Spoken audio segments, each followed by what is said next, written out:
Balik ke Kementerian Komdigi yang biayanya anggarannya besar, itu perlu semacam audit menyeluruh mungkin di situ Pak ya. Iya. Sampai begitu banyak seperti yang Pak Mahfud minta waktu itu. Harus diaudit menyeluruh dan dimulai lagi ditata dari awal gitu.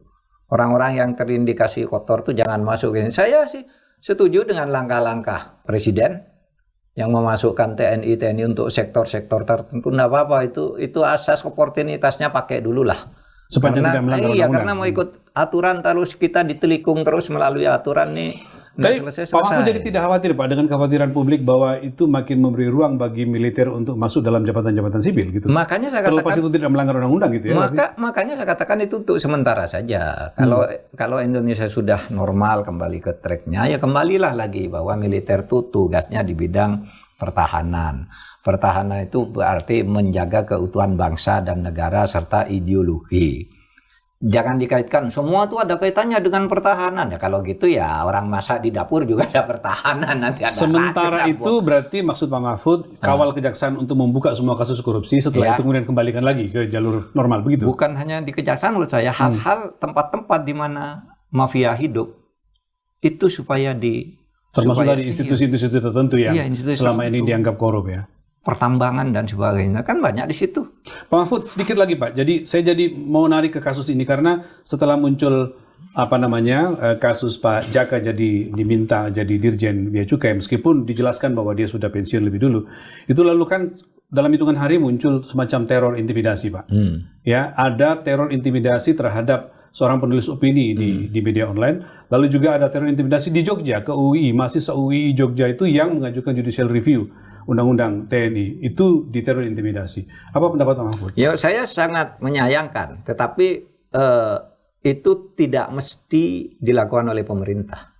Belum tentu pemerintah melakukan. Kalau dari sudut ilmu intelijen dan intrik-intrik permainan hukum yang saya tangani, yang pernah saya tangani, yang begitu tuh muncul juga bisa dari masyarakat juga. Untuk membuat kesan bahwa pemerintah ini sewenang-wenang gitu kan jadi berita. Seorang mantan Menko Polhukam begitu analisisnya kira-kira gitu ya. Anda tahu enggak dulu ketika saya nangani kasus perselisihan kepala daerah. Saya nangani salah satu kabupaten di Jambi. Lalu ketika sidang sedang berjalan. Waktu MK ini ya? Waktu saya ketua MK. Ya. Ketika sidang sedang berjalan ada orang diikat di tengah hutan.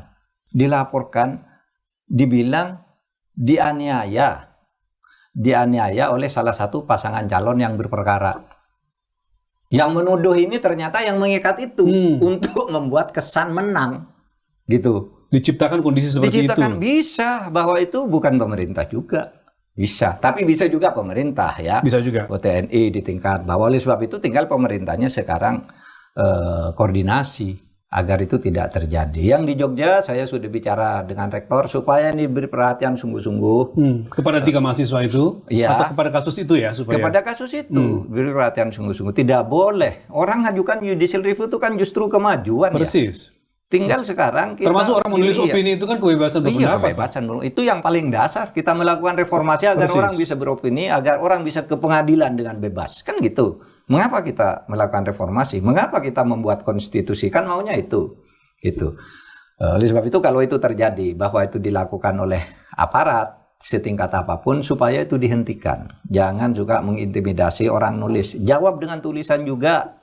Jawab dengan konversi pers bahwa itu tidak benar, kan bisa. Ya. Gitu. Tapi kalau itu terjadi di tengah masyarakat juga karena ingin mengadu domba antara masyarakat dengan TNI, bisa juga.